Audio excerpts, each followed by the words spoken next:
باركت على إبراهيم وعلى آل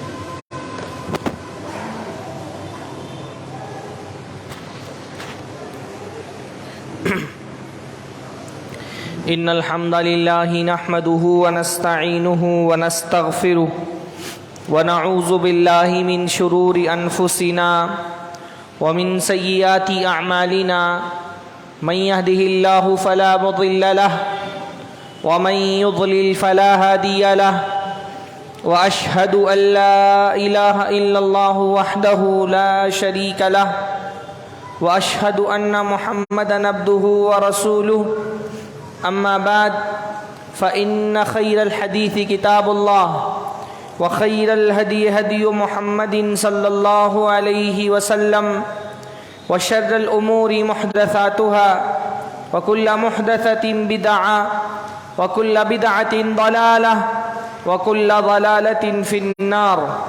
أعوذ بالله السميع العليم من الشيطان الرجيم من همزه ونفخه ونفثه. بسم الله الرحمن الرحيم. ألم يأن للذين آمنوا أن تخشع قلوبهم لذكر الله. سب سے پہلے ہر طرح کی حمد اور ثنا، تعریف و توصیف، عظمت اور بزرگی، کبریائی اور بڑائی اللہ رب العزت کے لیے لائق اور زیبا ہے، جس کے فضل و احسان سے ایک بار پھر ہم رمضان کے بابرکت مہینے کے بہت قریب پہنچ چکے ہیں۔ اگر سانسوں کی ڈور سلامت رہی تو انشاءاللہ 4-5 دنوں کا سفر طے کرنے کے بعد ہم رمضان کے بابرکت مہینے کو پا لیں گے۔ اللہ تعالی ہم سب کو رمضان کے لیے سلامت رکھے اور رمضان کو ہم سب کے لیے سلامت رکھے۔ حالانکہ ہماری زندگی اتنی غیر یقینی ہے کہ رمضان کے اتنا قریب آنے کے باوجود بھی ہم میں سے کوئی آدمی یقین سے نہیں بول سکتا کہ رمضان کو پا لے گا۔ پھر بھی ہم اللہ تعالیٰ سے دعا کر سکتے ہیں کہ اللہ تعالیٰ رمضان کی بابرکت ساعتیں دوبارہ ہماری تقدیر میں لکھ دے، اور دل میں اگر ایمان ہے تو ایک بندہ رمضان کے آنے سے پہلے رمضان کی ایک خوشبو محسوس کرتا ہے، اس کے دل میں ایک شوق، ایک جذبہ، ایک طلب، ایک اشتیاق، ایک درد، ایک بے چینی رمضان کو پانے کی موجود ہوتی ہے، اگر وہ رمضان کی ویلیو کو سمجھتا ہے تو، ہے نا بھئی؟ رمضان ایک مہمان ہے، مہمان جتنا بڑا ہوتا ہے اس کے استقبال کے لیے تیاریاں اتنی ہی پہلے سے شروع ہو جاتی ہیں۔ یہی ہوتا ہے نا، کوئی عام سا آدمی آپ سے ملنے کے لیے آنے والا ہو، کوئی تیاری نہیں ہوتی ہے، کوئی بڑا مہمان آنے والا ہو، بہت اعلیٰ سطح پر بہت پہلے تیاری شروع ہو جاتی ہے۔ ہمارے ملک میں G20 کانفرنس ہونے والی ہے اور ہم دیکھ رہے ہیں کہ کئی مہینوں سے پوسٹر لگے ہوئے ہیں، ہر جگہ سدھار ہو رہا ہے۔ مہمان جتنا بڑا ہوتا ہے اس کے آنے کی تیاریاں اتنے پہلے ہی سے شروع ہو جاتی ہیں۔ رمضان ایک مہمان ہے جو رحمتوں کی سوغات لے کر کے آ رہا ہے، مغفرتوں کا تحفہ لے کر کے آ رہا ہے، برکتوں کی برکھا لے کر کے آ رہا ہے۔ اگر آپ رمضان کی ویلیو کو سمجھتے ہیں تو رمضان آنے سے بہت پہلے ہی اپنے آپ کو رمضان کے لیے تیار کرنا شروع کر دیں گے۔ آپ کے دل میں ایک اشتیاق ہوگا رمضان سے ملنے کا، رمضان کو پانے کا، پلاننگ ہوگی، خواب ہوگا، بہت سارا ایک آپ نے انتظامات کر کے ہوں گے کہ رمضان میں یہ رمضان آپ کو کیسے گزارنا ہے۔ یہ سب کب ہوگا؟ جب آپ رمضان کی ویلیو کو سمجھتے ہوں گے۔ رمضان، ہر آدمی کا رمضان اپنا الگ ہوتا ہے۔ جو رمضان کی ویلیو کو سمجھتا ہے وہ رمضان کے لیے بہت محنت کرتا ہے۔ بعض سلف کے بارے میں آتا ہے کہ رمضان آنے سے 6 مہینہ پہلے سے ہی وہ دعائیں کرنا شروع کر دیتے تھے کہ اللہ ہم کو رمضان تک پہنچا دے۔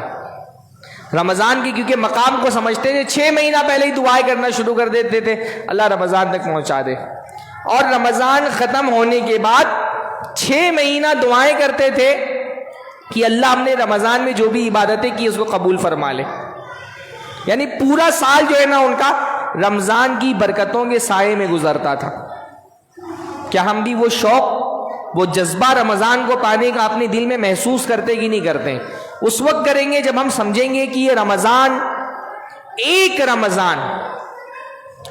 رمضان ہماری آخرت کی زندگی کو تبدیل کر دینے کے لیے کافی ہے انشاءاللہ. ایک رمضان ہم کو جہنم سے بچا کر کے جنت میں لے جا سکتا ہے، ایک رمضان. اور ممکن ہے کہ وہ آنے والا رمضان وہی والا رمضان ہو. اللہ کے بندو، رمضان کی قدر سمجھو. بعض علماء نے کہا کہ اگر جو مر چکے ہیں قبر میں، ان سے اگر پوچھا جائے تمنا کرو کسی چیز کی، کہا کہ مرنے والا یہ تمنا کرے گا اللہ رب العالمین سے یوم من رمضان، کی رمضان کا ایک دن مل جائے. اگر مرنے والے سے کہا جائے کہ تمنا کرو تو رمضان کے ایک دن کی تمنا کرے گا کہ رمضان کا ایک دن مل جائے. کیونکہ رمضان کا ایک دن بھی کئی لوگوں کو جہنم سے آزاد کراتا ہے. اللہ نے فرمایا وَلِلَّهِ وَتَقَاءُ مِنَ النَّارِ وَذَلِكَ فِي كُلِّ لَيْلَةٍ. اللہ تعالی رمضان کی ہر رات میں کئی لوگوں کو جہنم سے آزاد کرتا ہے. ایک دن بھی اگر مل جائے. ویسے تو ایمان والے بندے کو اپنی زندگی میں تبدیلی لانے کے لیے، توبہ کرنے کے لیے، گناہوں کو چھوڑنے کے لیے، اللہ سے مغفرت طلب کرنے کے لیے کسی موسم کا انتظار نہیں کرنا چاہیے. آج ابھی اسی وقت توبہ کرنی چاہیے، کیونکہ ہم کو نہیں پتا کہ کوئی رمضان ہماری قسمت میں لکھا ہے کہ نہیں لکھا ہے. ابھی 4-5 دن کا فاصلہ ہے. ان 4-5 دنوں میں بہت سارے لوگوں کی وفات ہوگی. بہت سارے لوگ جو زمین پر چل رہے ہیں رمضان آنے سے پہلے زمین کے اندر دفن کیے جا چکے ہوں گے. تو ہم انتظار تو نہیں کر سکتے رمضان آنے کا، لیکن اگر بندے کو اپنے آپ میں تبدیلی لانی ہے، عام دنوں کے مقابلے میں رمضان کا موسم اس کے لیے زیادہ مناسب ہوتا ہے کہ اپنے اندر تبدیلی لائے، گناہوں کو چھوڑے، اللہ سے توبہ کر لے، اپنی دینداری کے معیار کو بڑھائے. تو رمضان ہمارے لیے تبدیلی کا موسم ہے، اپنی زندگی میں مثبت تبدیلیاں لانے کا موسم ہے، اللہ سے اپنے گناہوں کی معافی کرا لینے کا موسم ہے، اللہ رب العالمین کے حضور میں رونے اور گڑ گڑانے کا موسم ہے. اگر ہم رمضان کو مغفرت اور برکت کا مہینہ سمجھیں گے تو اس کے لیے پہلے سے تیار ہو جائیں گے. ہمارے یہاں تیاریاں تو ہوتی ہیں، ایسا نہیں کہ ہم رمضان کے لیے تیار نہیں ہوتے. تو ہمارے یہاں تیاریاں کیا ہوتی ہیں؟ آپ گھر میں خواتین سے پوچھیں رمضان کی تیاری ہو گئی تو جواب کیا ملے گا؟ ہاں ابھی راشن بنانا باقی ہے، ہاں ابھی چنے اور بیسن بنانا باقی ہے. ہمارے یہاں ہمارا بہت بڑا مسئلہ یہ ہے نا کہ رمضان کو جب رمضان کا نام آتا ہے، روزے کا لفظ بولا جاتا ہے تو ہمارے ذہن میں عبادات، نمازیں، قرآن، تلاوت، اذکار، توبہ، یہ ساری چیزیں نہیں آتی. روزہ لفظ آتا ہے، ہمارے رمضان آتا ہے تو ہمارے ذہن میں آتا ہے افطار، سحری، کھانے، ڈشز. رمضان کے ساتھ بھوکا رہنے کا تصور نہیں جڑا ہوا ہے ہمارے ہاں، رمضان کے ساتھ کھانے کا تصور جوڑا ہے. رمضان مطلب کھانا. اور واقعی میں ہماری قوم رمضان میں ایک مہینے میں جتنا کھا لیتی ہے شاید دنیا میں کوئی قوم ایک مہینے میں اتنا کھاتی ہوگی. تو کیونکہ رمضان سارا کا سارا ہمارے لیے کھانے کا مہینہ ہے، تو جب رمضان کی تیاری کی بات ہوتی ہے تو لوگ رمضان کی تیاری کا مطلب کیا سمجھتے ہیں؟ راشن بھرانا ہے، فروٹس لے کر کے آنے، صاف صفائی کرنی ہے، ہاں گیس بھرا لینا ہے. سارا تصور یعنی رمضان کی تیاری کا تصور کس سے جڑا ہوا ہے؟ کھانے کی تیاری سے. میں ایک مرتبہ سفر میں تھا تو میرے پاس پڑھنے کے لیے کچھ نہیں تھا، تو میں نے سوچا لاؤ کچھ سنتا ہی ہوں یوٹیوب پہ. تو میں نے سرچ کیا رمضان کی تیاری. میں نے سوچا کوئی آئے گا بھائی رمضان کیسے تیاری کرنی ہے، کیسے اپنے دل کو پاک صاف کرنا ہے. تو ساری کھانے کی ڈشز آ رہی ہیں. ہاں رمضان کی تیاری مطلب فلاں کھانا ایسے بناؤ، فلاں حلوہ ایسا بناؤ، فلاں سالن ایسے بناؤ. ہم نے رمضان کو کھانے والا مہینہ سمجھا ہوا ہے، کھانے والا مہینہ بنا دیا ہے. تو ساری تیاریاں کھانے کے لیے ہوتی ہے. رمضان سے پہلے کھانے کی تیاری اور رمضان میں عید کی تیاری. ہاں، رمضان سے پہلے کھانے کی تیاری اور رمضان کے بعد عید کی تیاری. پورا رمضان عید کی تیاری میں گزر جا رہا ہے، پورا رمضان.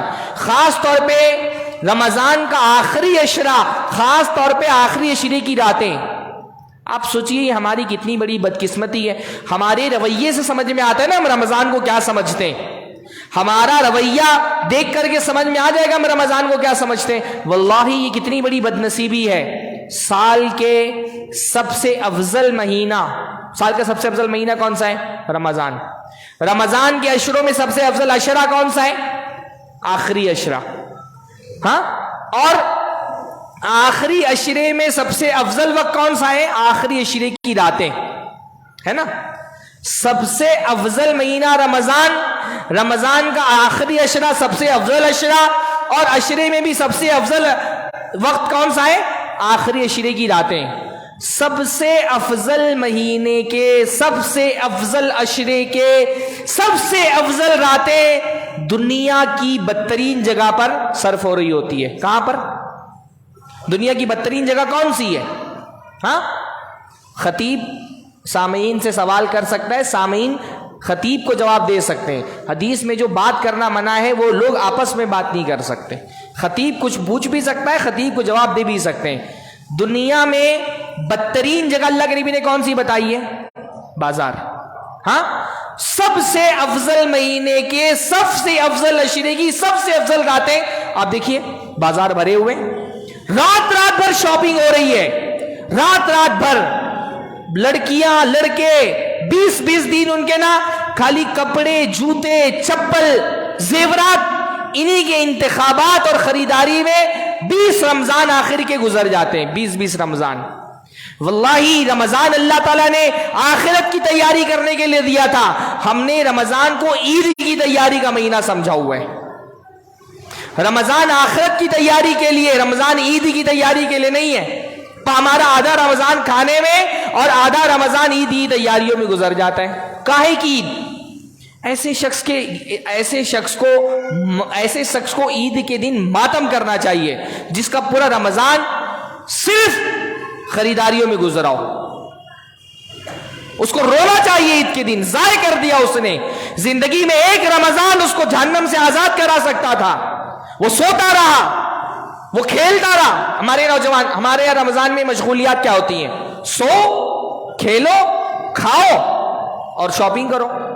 سارا تو یہی صورتحال ہوتی ہے نا. یا تو سوتے، دن بھر سو رہے، سونے سے ہی فرصت نہیں مل رہی، رات بھر جاگ رہے، گپے لگا رہے بیٹھ کر کے ہوٹلوں میں، دن بھر سو رہے. تھوڑا بہت ٹائم بچ رہا ہے تو کھیل رہے، یا تو فزیکلی گیم کھیل رہے. ہمارے یہاں تو یہاں کا نہیں پتا، ہمارے تو ممبئی میں رمضان آنے سے پہلے بیڈمنٹن کی بکری بڑھ جاتی ہے. بیڈمنٹن کھیل رہے ہیں، فجر پڑتے ہی کرکٹ کھیلنے کے لیے نکل گئے. ہاں، اور کچھ نہیں ہے تو گیم ہی کھیل رہے ہیں. روزہ رکھا ہوا ہے، ٹائم نہیں پاس ہو رہا. واللہ رمضان میں آپ کو ٹائم پاس کرنا پڑ رہا ہے. رمضان جس کا ایک ایک لمحہ قیمتی ہے، جس کا ایک ایک لمحہ قیمتی ہے، ایک ایک منٹ قیمتی ہے، آپ کو اس کو پاس کرنا پڑ رہا ہے. ایمان والا بندہ تو اس کے لیے یہ زندگی کم ہے، اس کو لگتا ہے اللہ کو خوش کرنے کے لیے. اس کو تو ایک منٹ نہیں ضائع کرنا چاہیے رمضان کا، ایک سیکنڈ نہیں ضائع کرنا چاہیے اس کو رمضان کا. اس کو ٹائم پاس کرنا پڑ رہا ہے رمضان میں. اس کو بہانے ڈھونڈنے پڑ رہے رمضان میں ٹائم پاس کرنے کے لیے. اس کو تو لگنا چاہیے کہ وقت کم پڑ گیا مجھے، اللہ نے دن میں 24 گھنٹے کیوں رکھے. اس کو ٹائم پاس کرنے کے لیے بہانے ڈھونڈنے پڑ رہے ہیں. تو سو رہے، کھیل رہے، کھا رہے اور شاپنگ کر رہے ہیں. پورا رمضان اسی میں گزر جا رہا ہے. کسی چیز کی ویلیو نہیں ہے تو یہی ہوگا ہمارے نزدیک رمضان. یعنی لوگوں کے لیے جن لوگوں کے لیے رمضان جو ہے نا بس شیڈیول کی تبدیلی کا مہینہ ہے. شیڈیول تبدیل ہو گیا، سونے کا، اٹھنے کا، جاگنے کا. باقی ان کی زندگی میں آپ دیکھیں گے رمضان سے کوئی فرق نہیں پڑتا. ان کے کردار پہ، ان کے رویے پہ، ان کی زبان پہ، ان کے اعمال میں کوئی رمضان کا فرق نہیں دکھائی دیتا ہے. بس یہ شیڈیول تبدیل ہو گیا ہے. تو کیا تیاری کریں گے اس لوگ رمضان کی؟ بیڈمنٹن خرید لیں گے رمضان آنے سے پہلے، یہی تیاری ہوتی ہے. یہی تیاری ہوتی ہے، راشن بھرا لیں گے لوگوں کے لیے. رمضان بس رمضان زندگی تبدیل کرنے کا مہینہ ہے. ہمارے یہاں بس زیادہ سے زیادہ یہ ہوتا ہے نا، کھانے کا مینیو تبدیل ہو جاتا ہے. رمضان آتا ہے تاکہ زندگی تبدیل ہو. ہم بس کھانے کا مینیو تبدیل کر دیتے ہیں. رمضان سے پہلے کچھ اور کھاتے تھے، رمضان میں کچھ اور کھانے لگ رہے ہیں. یہ تو نہیں ہونا چاہیے. ہاں، رمضان کو سمجھیے. ایک رمضان کتنا بڑا امپیکٹ ڈال سکتا ہے آپ کی زندگی میں. اللہ کے نبی صلی اللہ علیہ وسلم کے ایک صحابی نے بتاتے ہیں کہ دو اللہ کے نبی صلی اللہ علیہ وسلم کے صحابی تھے، ایک ساتھ ایمان لے کر کے آئے، زندگی گزاری ساتھ میں اللہ کے نبی کے. ایک ساتھی ایک جنگ میں شہید ہو گئے، دوسرے ساتھی ایک سال بعد عام حالت میں ان کی عام مرض میں وفات ہوئی، عام بیماری میں.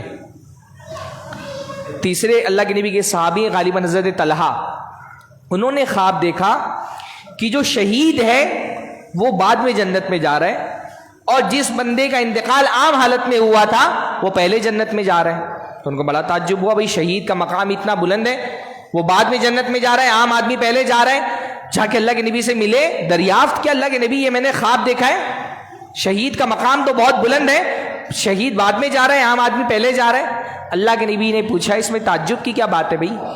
یہ جو ایک آدمی عام مرض میں جس کی وفات ہوئی ہے، شہید کے بالمقابل کیا اس نے ایک سال زیادہ نمازیں نہیں پڑھی ہیں؟ ایک سال کی نمازیں زیادہ ہو گئیں؟ کہاں اللہ کے نبی. کیا اس نے ایک رمضان روزہ نہیں رکھا پورا گزارا؟ کہاں اللہ کے نبی. کہا تو اس ایک سال کی نماز اور ایک رمضان کی وجہ سے اس کا درجہ اتنا زیادہ، اللہ کے نبی نے ایک مقام بتایا کہ اتنا زیادہ اس کا مقام بڑھ گیا ہے شہید پر. ہاں، ایک رمضان جنت میں آپ کے درجات بلند کر سکتا ہے. ایک رمضان آپ کی زندگی تبدیل کر سکتا. اللہ نے یہ موقع دیا، اللہ کے بندو ہر کسی کو نہیں ملتا. واللہ ہم میں سے کون آدمی ایسا ہے جس کے کتنے احباب، دوست، جاننے والے پچھلے رمضان میں یا اس سے پہلے والے رمضان میں ساتھ میں تھے. ہم نے تو خاص طور پہ 2 رمضان کووڈ والے گزارے نا. ہم میں سے ہر آدمی کے رشتہ دار، کسی کا باپ، کسی کا بھائی، کسی کی بہن، کسی کے دوست رمضان میں ہمارے ساتھ تھے. یہ رمضان اللہ نے ان کی قسمت میں نہیں لکھا تھا. ہماری قسمت میں اگر لکھا ہے تو ہم کو اللہ کا شکر نہیں ادا کرنا چاہیے. ہمارے کتنے سارے علماء، ہمارے جاننے والے قریبی، ہاں، شیخ مقیم فیضی حفظہ اللہ بڑے علماء میں سے تھے ہمارے. ہاں، دکتور فضل الرحمان صاحب بڑے علماء میں سے تھے ہمارے، آج ہمارے درمیان نہیں ہے. اللہ نے یہ رمضان ان کی قسمت میں نہیں لکھا تھا. اللہ نے اگر ہماری قسمت میں لکھا ہے ہم کو قدر کرنی چاہیے. ہاں، یہ پورا کووڈ کا سیزن گزار کر کے پار کرا دیا اللہ تعالیٰ نے. ہمارا نام ان لوگوں میں نہیں لکھا تھا جو اس پینڈیمک میں بہہ جانے والے تھے موت کے دریا میں. ہم کو اللہ تعالیٰ نے سلامت رکھا. ہماری قسمت میں یہ رمضان لکھا تھا. ہم میں سے کتنے لوگ اسپتال کا چہرہ دیکھ کر کے آ گئے، اللہ تعالیٰ نے بچا لیا. یہ رمضان اللہ نے قسمت میں لکھا ہے. واللہ ہم نہیں جانتے ابھی بھی، لیکن اگر مل گیا اتنے قریب پہنچ کر کے، پتہ نہیں اس کے بعد رمضان ملے گا کہ نہیں ملے گا. اللہ کے بندو، اس رمضان کو سمجھو زندگی کا آخری رمضان ہے. جیسے اللہ کے نبی صلی اللہ علیہ وسلم نے سے ایک صحابی نے کہا اللہ کے نبی کچھ وصیت کیجئے، تو اللہ کی وصیت کی، صلی صلاۃ مودع، وداع کرنے والے کی طرح نماز پڑھو. جب بھی کوئی نماز پڑھو کیا سوچ کے پڑھو؟ یہ میری زندگی کی آخری نماز ہے. جمعہ پڑھنے جا رہے ہو، تم کو نہیں پتا اگلا جمعہ تمہاری قسمت میں لکھا ہے کہ نہیں لکھا ہے. اس جمعہ کو سمجھو زندگی کا آخری جمعہ ہے. ایسے ہی جو رمضان مل رہا ہے سمجھو اللہ نے ایک چانس دیا ہے اپنے گناہوں کے دفتر مٹا دینے کے لیے. ہاں، ایک چانس اور اللہ تم کو دے رہا ہے توبہ کرنے کا. ایک چانس اللہ اور دے رہا ہے جنت میں جانے کا، اور بلا رہے اللہ. واللہ یدعو الی دار السلام، اللہ تعالیٰ تم کو جنت کی طرف بلا رہا ہے. آپ سب کی دعوت ہے اللہ تعالیٰ کی طرف سے. کہاں پر ہے دعوت؟ جنت میں.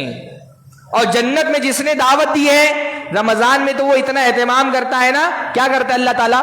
رمضان کا استقبال کیسے کرتا ہے؟ جنت کے دروازے کھول دیتا ہے. واللہ جنت کے دروازے کھول کر کے تم کو جنت کی طرف بلا رہے اللہ. تم بازار کی طرف بھاگے جا رہے ہو.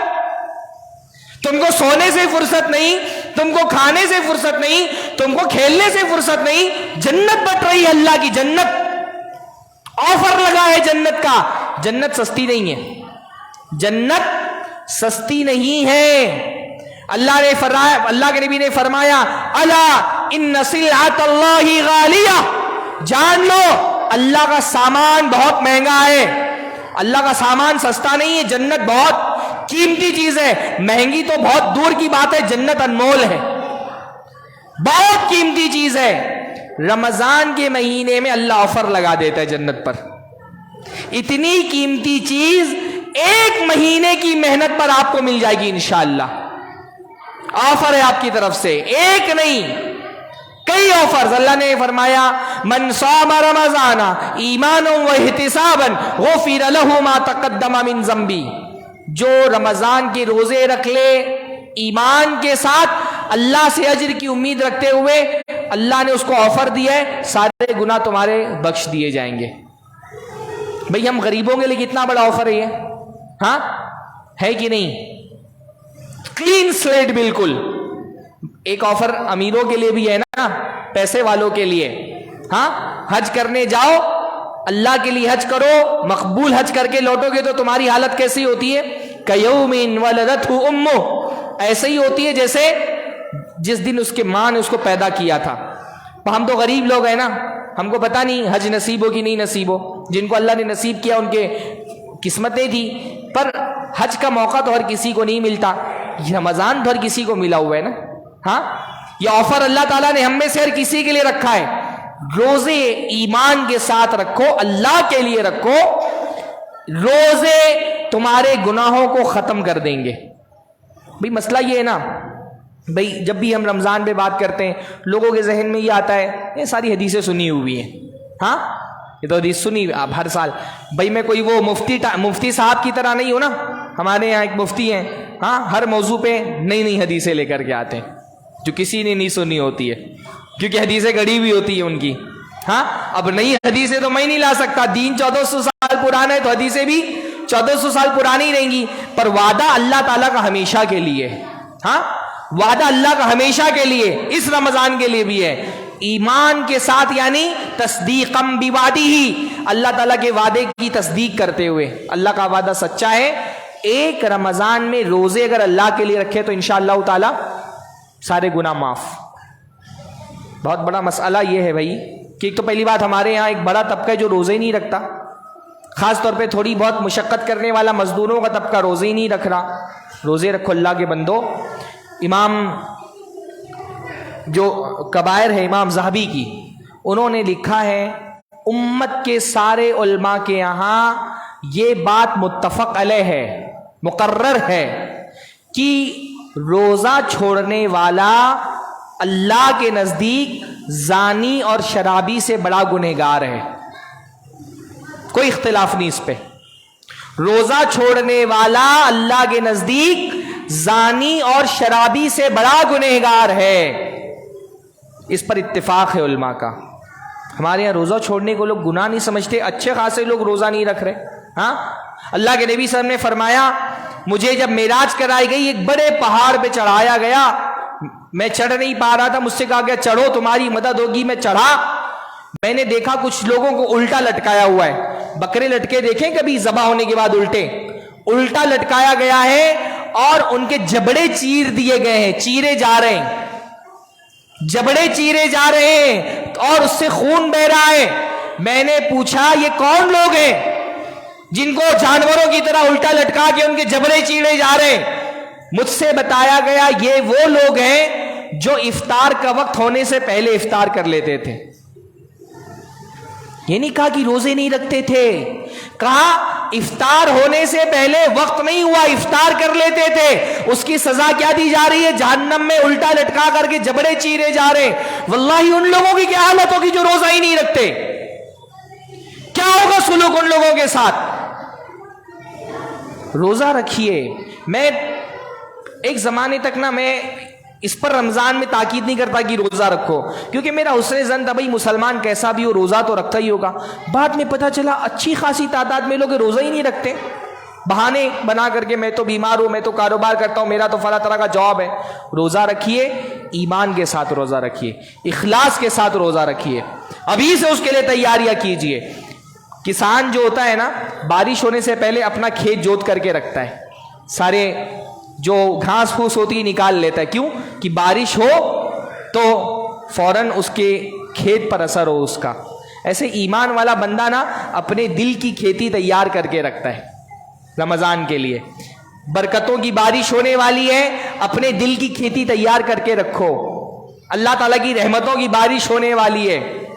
ہاں جیسے وہ تبوک کے موقع پہ جب منافقین آئے, اللہ کے نبی جب غزوہ تبوک سے واپس لوٹے تو جو منافقین اللہ کے نبی کے ساتھ نہیں گئے تھے جنگ پر, وہ آ کر کے معذرت کرنے لگے, ارے ہم کو فلاں کام آ گیا تھا, گھر میں یہ مسئلہ ہو گیا تھا. اللہ نے فرمایا وَلَوْ أَرَادُوا الْخُرُوجَ لَأَعَدُّ لَهُ عُدَّةً, اگر ان کا نکلنے کا ارادہ ہوتا تو یہ پہلے سے تیاری کرتے. جس کا خیر کا ارادہ ہوتا ہے وہ ہاتھ پہ ہاتھ رکھ کے نہیں بیٹھتا, وہ پہلے سے تیاریاں کرتا ہے. اگر تم رمضان کی قدر کو سمجھتے ہو, رمضان میں جنت چاہتے ہو, جنت چاہتے ہو کہ نہیں چاہتے ہو بھائی, پہلے یہی پتا چل جائے, چاہتے ہو جنت نا.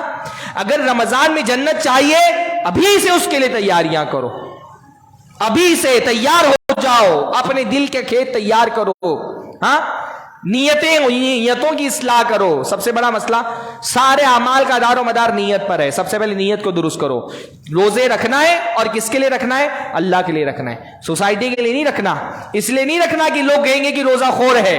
ہاں امام تیمیہ نے فرمایا کہ جب بندہ اخلاص سے عبادت کرتا ہے تو وہ عبادت بنتی ہے, اور اخلاص اگر نکل جاتا ہے تو اس کی عبادت نہیں رہ جاتی, عادت بن جاتی ہے, ریچول. بہت سارے لوگ روزہ کیوں رکھ لیتے ہیں؟ سارے لوگ رکھ رہے ہیں تو میں بھی رکھ لوں. ہاں اگر اس نیت سے روزہ رکھ رہا ہے تو یہ روزہ رسم ہے, عادت ہے, عبادت نہیں ہے. عادی روزہ رکھنا ہے کہ عبادتی روزہ رکھنا ہے؟ عبادت والا روزہ, خالص اللہ تعالیٰ کے لیے روزہ رکھنا ہے, اور اس نیت سے روزہ رکھنا ہے کہ اللہ تعالیٰ ہماری اس عبادت کو اپنے یہاں پر قبولیت کا درجہ دے. واللہ رمضان میں پتہ نہیں کون سی ہماری عبادت قبول ہو جائے. اللہ کے فرمایا اللہ تعالیٰ رمضان کی ہر رات میں کئی لوگوں کو جہنم سے آزاد کرتا ہے, پتہ نہیں ہماری کون سی ادا قبول ہو جائے. روزہ رکھا, بڑی شدت کی پیاس تھی, پانی نہیں پیا, اللہ کو پسند آ گیا, ہمارا نام جنتیوں میں لکھ دیا. ہاں کسی نے قیام اللیل کیا, رات میں پیر درد ہو رہے لیکن خشوع کے ساتھ نماز پڑھی پہلے صف میں آ کر کے, اللہ نے اس کا نام بھی جنتیوں میں لکھ دیا. کسی نے تلاوت کی, اللہ نے اس کا نام بھی جنتیوں میں لکھ دیا. کسی نے اذکار کی, اللہ نے اس کو پسند کر کے جنت میں نام رکھ دیا. ہر نیکی کرنی ہے انشاءاللہ. ہاں جیسے ایمان والے بندے کے بارے میں آتا ہے نا کہ وہ اپنے شیطان کو ایسے تھکا دیتا ہے جیسے مسافر اپنے اونٹ کو تھکاتا ہے. کبھی کبھی مسافر نکلتا ہے اور سواری لے کر کے, اور اونٹ پہ بیٹھا ہوا ہے, اونٹ کو لگتا ہے یہ منزل آ گئی, اب میرا جو سوار ہے وہ اتر جائے گا, لیکن وہ نہیں رکتا اور آگے بڑھ جاتا ہے. اگلی منزل پر اونٹ کو امید ہوتی ہے یہاں رکے گا, وہاں پہ بھی نہیں رکتا, سوار اور آگے بڑھ جاتا ہے.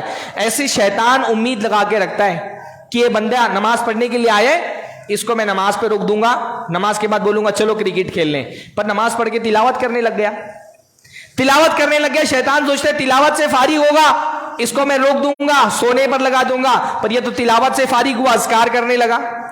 اذکار کے بعد شیطان سوچتا ہے اس پہ روک دوں گا اور کسی دوسرے کام میں مشغول کروں گا, اذکار سے فارغ ہوا, وہ تو چاشتی نماز کے لیے کھڑا ہو گیا. اتنی محنت کرنی نا انشاءاللہ, 1 منٹ بھی رمضان کا ضائع نہیں جانے دینا ہے. کم کھانا ہے, کم سونا ہے, کم جو ہے لوگوں سے گفتگو کرنی ہے, زیادہ سے زیادہ عبادت کرنی ہے انشاءاللہ تعالی. اور ابھی سے یہ نیت کرنی, بھئی گناہ چھوڑنا ہے تو آج چھوڑ دو, ابھی جمعہ سے ہی چھوڑ دو. ہاں لیکن ابھی نہیں چھوڑ پا رہے ہو تو کم سے کم رمضان کا موقع گناہ چھوڑنے کا بہترین موقع ہے. داڑھی نہیں رکھ پا رہے, رمضان میں رکھنی ہے, رمضان سے رکھنی ہے. ہماری نیت میں کھوٹ کیا ہوتا ہے نا, آدمی فلمیں دیکھ رہا ہے, وہ نیت ہی یہ کرتا ہے رمضان میں فلم نہیں دیکھنی. داڑھی کاٹتا ہے, رمضان میں داڑھی نہیں کاٹنی. موسیقی سنتا ہے, رمضان میں موسیقی نہیں سننی. کسی سے حرام تعلق ہے باتیں کرتا ہے, رمضان میں بات نہیں کرنی. لیکن ذہن میں کیا ہوتا ہے, جیسے ہی رمضان ختم ہوگا پھر سے شروع کرنا ہے. ہاں ذہن میں کیا ہوتا ہے, رمضان میں نہیں کرنا ہے, پھر رمضان کے بعد کرنا ہے. تو جب یہ سوچتا ہے نا تو رمضان میں اس کو لگتا ہے میں قید ہوں, رمضان ایک جیل ہے, میں اس میں قید ہوں, موسیقی نہیں سن پا رہا, داڑھی نہیں کاٹ پا رہا, فلمیں نہیں دیکھ پا رہا. رمضان کو ایک قید خانہ سمجھ لیتا ہے, اور جیسے ہی رمضان ختم ویسے ہی پھر آزاد. وہ تو پھر عید کے دن وہ شیطان کی آزادی کی خوشی منا رہا ہوتا ہے. ادھر رمضان ختم, ادھر تھیٹر میں پہنچ گیا, ادھر شوال کا چاند نکلا اور ادھر وہ داڑھی کٹانے کے لیے حجام کی دکان پہ لائن لگ گئی. تو جب شروع سے ہی نیت غلط رہے گی تو برکت کیسی ہوگی؟ نیت کیا کرنی ہے؟ انشاءاللہ رمضان سے گناہ نہیں کرنا ہے. سمجھ رہے نا؟ ایک نیت ہے رمضان میں گناہ نہیں کرنا, اور ایک نیت کیا ہے؟ رمضان سے گناہ نہیں کرنا. ہم کو کیا نیت کرنی ہے؟ انشاءاللہ رمضان سے گناہ نہیں کرنا. فجر نہیں پڑھ رہے, انشاءاللہ رمضان سے فجر کا پابند نمازی بن جانا ہے انشاءاللہ. انشاءاللہ بولو اللہ کے بندو. ہاں, اللہ ہم سب کو فجر کا نمازی بنائے. ہاں آمین بولا, آمین. ہاں لوگ آمین بولتے ہوئے ڈرتے ہیں, بھی آمین بول دیا تو پڑھنی پڑے گی فجر. ہاں لوگ ڈر لگتا ہے بھی آمین بول دیا تو کہیں صحیح میں نہ پڑھنا, نہیں کہیں صحیح میں پابند نہ ہو جائے فجر کے. اللہ کی توفیق سے ہوتا ہے. پورے رمضان اٹھتے ہیں سحری کرنے کے لیے نا, فجر کی اذان سے آدھا گھنٹہ پہلے اٹھ جاتے ہیں سحری کرنے کے لیے, تو رمضان بعد فجر کی اذان کے بعد نماز پڑھنے نہیں اٹھ سکتے. ہاں ابھی سے نیت تو کرو کم سے کم. بھائی کچھ نہیں کر سکتے, میں تمہارے گھر پہ آگے تم کو پکڑ کے فجر پڑھانے نہیں لا رہا, یہاں مسجد میں نیت تو کر سکتے ہو نا. جمعہ کا بابرکت دن ہے, نیت کرو اللہ سے, اللہ ہم سب کو فجر کا پابند بنا دے. ہاں اللہ ہم کو توفیق عطا فرمائے. نیت کرو اللہ کے بندو, واللہ یہ رمضان انشاءاللہ صرف ہماری روٹین کی تبدیلی کا نہیں, ہماری زندگی کی تبدیلی والا رمضان بنے گا. اپنے بھائیوں کی مدد کرو اس تبدیلی کو اپنی زندگی کے اندر لانے کے لیے. اپنی عبادتوں کو بڑھاؤ, ابھی سے پلان بناؤ. انشاءاللہ ایک دم اچھے سے کوالٹی والا روزہ رکھنا ہے. ہاں دیکھو کوانٹٹی تو سب کی رمضان کی سیم ہی رہتی ہے نا. جتنا رمضان میں ہم 29-30 روزے رکھتے ہیں, صحابہ بھی 29-30 ہی رکھتے تھے کہ وہ 60 روزے رکھ لیتے تھے. ہمارے روزوں میں اور صحابہ کے روزوں میں فرق کیا ہے؟ کوالٹی کا. کوالٹی, روزے کی بھی کوالٹی ہوتی ہے. ہم کپڑوں میں بہت کوالٹی دیکھ کے کپڑے خریدتے ہیں, کھانے میں بہت کوالٹی دیکھتے ہیں. روزہ بھی کوالٹی میں فرق ہوتا ہے. امام قیم نے 3 طرح کے روزوں کی کوالٹی بیان کی ہے. آپ بتائیے آپ کو کون سی کوالٹی چاہیے؟ ایک روزہ ہے پیٹ اور شرمگاہ کا روزہ, آدمی کھاتا ہی نہیں پیتا نہیں ہے, ہم بستر ہی نہیں کرتا. ہاں یہ لو کوالٹی والا روزہ ہے. ایک روزہ ہے سارے اعضاء کا روزہ. ہاں کھا بھی نہیں رہا, شرمگاہ سے بستری بھی نہیں کر رہا, جھوٹ بھی نہیں بولتا, زبان کو بھی روزہ رکھایا ہوا ہے, آنکھ کو بھی روزہ رکھا ہے, حرام چیز نہیں دیکھتا, کان بھی روزہ رکھا ہوا ہے, حرام چیز نہیں سن رہا, ہاں ہاتھ بھی روزہ رکھا ہوا ہے, حرام کام نہیں کر رہا. یہ پورے اعضاء کا روزہ ہے, یہ سیکنڈ درجے کا. اور سب سے اعلیٰ کوالٹی کا روزہ کون سا ہے؟ دل کا روزہ. دل بھی دنیا کے خیالات سے, جب تک روزے میں صرف اللہ ہی کو یاد کر رہا ہے, دل میں اللہ کی یاد بسا کے رکھی, آخرت ہی کی فکر کر رہا ہے, دل کو بھی دنیاوی خیالات سے پاک کیا ہوا ہے. یہ سب سے اعلیٰ کوالٹی کا روزہ ہے. کون سی کوالٹی کا روزہ چاہیے آپ کو؟ ہاں بولو کون سی کوالٹی کا روزہ چاہیے؟ سب سے اعلیٰ کوالٹی کا نا. تو اپنے آپ مل جائے گا, کوشش کرنی پڑے گی اس کے لیے. انشاءاللہ روزے کی کوالٹی کو بڑھانا ہے رمضان میں, نمازوں کی کوالٹی کو بڑھانا ہے. نماز کی بھی کوالٹی ہوتی ہے نا, کثرت اچھے سے نماز پڑھنا ہے. ہمارے کتنے لوگ ہیں 40 سال 50 سال 60 سال گزر گئے, وہی 4 صورتیں یاد کی ہوئی ہیں, اسی پہ ساری نمازیں نپٹا رہے ہیں. ہاں ساری نمازیں وہی, نماز پڑھی سورہ فاتحہ پڑھا قل هو اللہ احد, سورہ فاتحہ پڑھا انا اعطیناک الکوثر. نئی صورتیں یاد کرو اللہ کے بندو, تجربے کی بات بتا رہا ہوں. نماز میں نئی صورتیں پڑھتے ہیں, نماز میں خشوع بڑھتا ہے. وہی سبحان ربی الاعلیٰ, ٹھیک ہے بھائی بڑی دعا ہے وہ, پر اللہ کے نبی سبحان ربی الاعلیٰ کے علاوہ بھی سجدے میں بہت ساری دعائیں پڑھتے تھے. ابھی سے یاد کرنا شروع کرو. انشاءاللہ رمضان میں جب نماز پڑھیں گے, سجدوں میں نئی نئی دعائیں جو اللہ کے نبی سے ثابت ہے وہ یاد کر کے مانگیں گے. ہاں اذکار اللہ کے نبی صلی اللہ علیہ وسلم سے رکوع کے وقت میں ثابت ہے. نماز کی کوالٹی بڑھانا ہے اور خوب اللہ تعالیٰ سے مانگ کے. آخری بات میں بولوں گا, ایک آنسو جہنم کی آگ بجھا سکتا ہے ہمارا. ہم کو رمضان میں اس ایک آنسو کی تلاش کرنی انشاءاللہ تعالی. ہاں آخری بار کب آپ اللہ تعالیٰ کی یاد میں روئے تھے؟ آخری بار کب آپ آخرت کو یاد کر کے روئے تھے؟ قبر کو یاد کر کے روئے تھے؟ واللہ ایک آنسو تلاش کرو پورے رمضان میں. وہ ایک آنسو اگر اللہ کے خوف کا مل گیا, انشاءاللہ وہ ایک آنسو جہنم کی آگ بجھا دے گا آپ کا. شوق پیدا کرو دل کے اندر, انتظار پیدا کرو دل کے اندر. اللہ تعالی ہم کو رمضان کی قدر سمجھنے کی توفیق نصیب فرمائے. اللہ تعالیٰ رمضان کی قدر کے مطابق ہم کو تیاری کرنے کی توفیق نصیب فرمائیں۔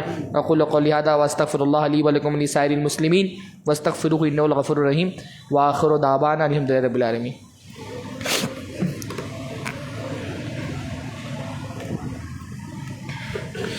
الحمد للہ رب العالمین والصلاة والسلام علی نبینا محمد وعلی آلہ وصحبہ اجمعین۔ ان اللہ وملائکتہ یصلون علی النبی یا ایہا الذین آمنوا صلوا علیہ وسلموا تسلیما۔ اللہم صل علی محمد وعلی آل محمد کما صلیت علی ابراہیم وعلی آل ابراہیم انک حمید مجید۔ اللہم بارک علی محمد وعلی آل محمد کما بارکت علی ابراہیم وعلی آل ابراہیم انک حمید مجید۔ اقول قولی ھذا واستغفر اللہ لی ولکم ولسائر المسلمین واستغفروہ انہ الغفور الرحیم وآخر دعوانا الحمد للہ رب العالمین۔